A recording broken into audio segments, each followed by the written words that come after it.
So, you're having some investing troubles? Yeah, this whole deal with interest rates is driving me crazy. Interest rates? What do you mean? Well, it seems like every few weeks, I'm always on pins and needles, wondering what the Fed will do with interest rates. Sounds uncomfortable. Tell me more. Well, if they raise rates, everybody freaks out. If they keep them the same, everybody freaks out. Everybody says they want them to lower rates. It just seems the market's all over the place trying to figure this out. Okay, so what have you been doing? Well, I usually wait until right after the announcement and jump in when I see the market start to move in a direction. How's that working out for you? Not great. A lot of the times the market shoots up right after the announcement and then I buy. And then it turns around and goes the other way.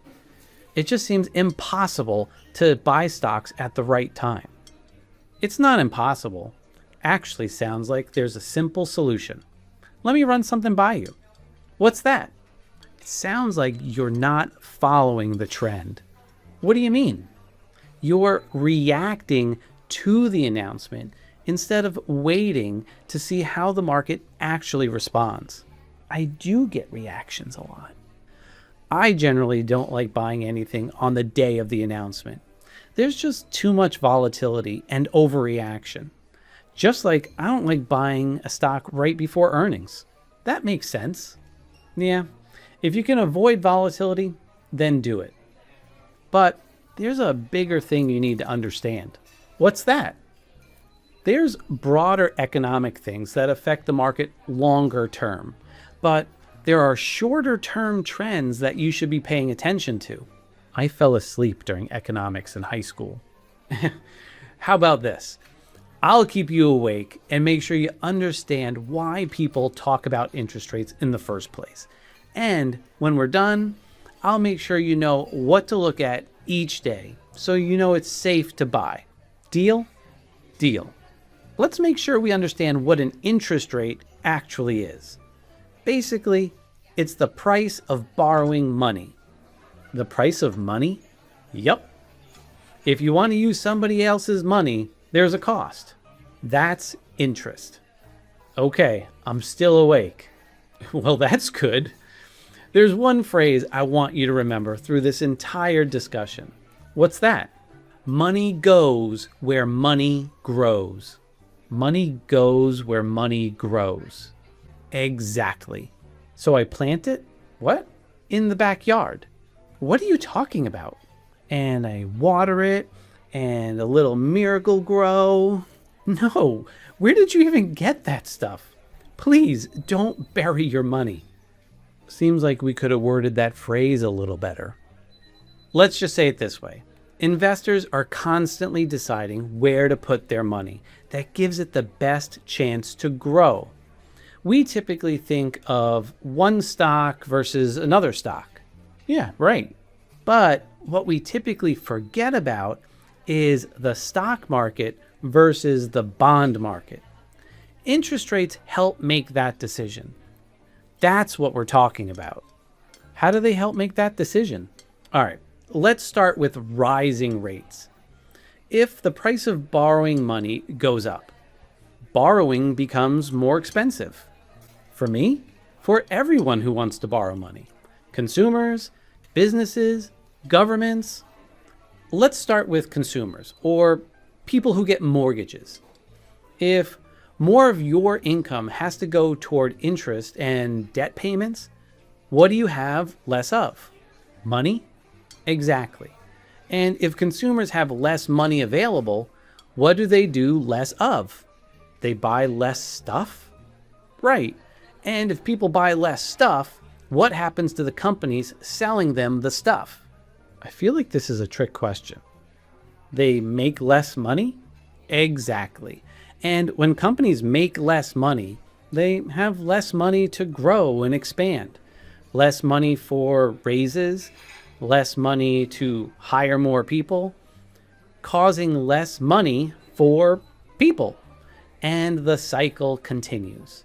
I don't like having less money. Me either. And some people who had money in the stock market might need to sell stocks to get money to pay for things they need.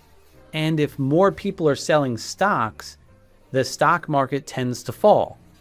Exactly. And that's just consumers. Companies borrow money too, to expand, buy equipment, you name it. So what? They just choose not to borrow the money. Maybe.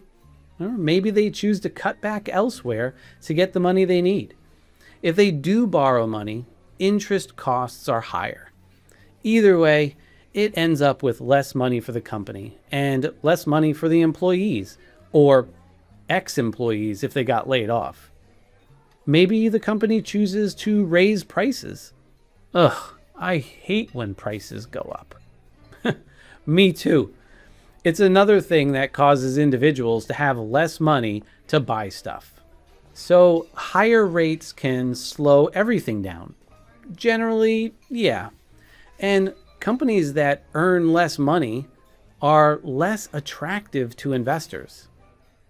You know what happens when a company reports earnings that are lower than expected. Yeah, I've been there. The stock price drops. Yeah, typically.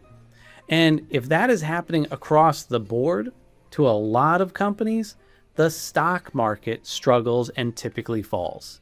And there's another side. And it's the one that started this whole conversation. Do you remember what I told you earlier? Yeah, don't bury my money in the backyard. No, the other thing. Money goes where money grows. Exactly. Would you consider the stock market to be more risky than buying a bond? Yeah. Well, suppose interest rates rise and suddenly investors can earn a more attractive return from investments they consider safer than stocks. What do people start to do? Buy bonds instead of stocks. Exactly. Some investors may decide to sell stocks to buy bonds. This puts downward pressure on stock prices. Remember, money goes where money grows. I remember. Okay, so lower rates fix everything. Well, I wouldn't say they fix everything. Let's just say the stock market perceives lower rates as being better. Okay, I can see that. Basically because of the opposite of everything we just talked about. You got it. Now, if you're not careful, I can definitely nerd out on this topic because we haven't even talked about inflation, bubbles, economic cycles. Yeah, let's dial it back to the basics. Okay, you're right. Higher interest rates are typically bad for stock prices. Lower interest rates are typically good for stock prices. Okay, I can see why there's so much interest in what the Fed decides. Well played.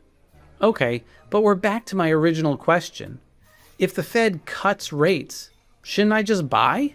Well, not necessarily that afternoon. The important thing to understand is that an interest rate decision is one piece of a much bigger picture. There are three big things that affect the market, which are earnings, inflation, and interest rates. Okay, so I watch those three things and buy. Not quite. Think of it like a cruise ship. I love going on cruises. Oh, stay with me, big guy. Earnings, inflation, and interest rates are like big forces influencing where the cruise ship is ultimately headed. But cruise ships don't turn quickly. Those forces can take time to work their way through the economy and through the stock market. So they're telling me more about the bigger direction. Exactly. But you're an investor. You still need to know what the market is doing right now. Is it trending higher? Is it trending lower? Is it strengthening? Is it weakening? It just seems impossible to have to figure all that out. It's not impossible. There's actually a simple solution. Let me run something by you. What's that? You need a market timing signal. What do you mean a market timing signal? Think about it this way. Earnings, inflation, and interest rates help you understand the big picture economic environment that we're in. They're strategic, long-term. But when you're deciding whether today is a good time to start buying stocks, you need something more tactical. I thought you were going to tell me about a market timing signal. I love your enthusiasm. Let me show you on my laptop, because I actually work at VectorVest. I figured from the logo on your shirt. You see this graph here? Yes, what's that? It's the average of all the stocks we track. So it represents the overall market. You see how it goes up and down in trends? Yes. Well, when it's trending up, it means most stocks are moving higher. And if you buy stocks when most stocks are moving higher, you have a higher probability of winning. Well, that makes sense. So without getting into all the fine details, we have a market timing signal that tells us when this is in an uptrend. We call that signal our green light buyer signal. There's a lot more we could talk about, but let's keep it simple today. When you first open up VectorVest, if it is safe to buy, it'll tell you. It's that simple. That does sound like a simple solution. How about this? If you take out a 30-day trial, let's meet back for lunch again, and I'll go into more detail. Sound good? Where do I go to get a trial? Well, I'll put a link on the screen and in the description. What are you talking about? We're in a restaurant. I was talking to the people watching us. Who's watching us? Hopefully, hundreds of thousands of people. This is getting weird.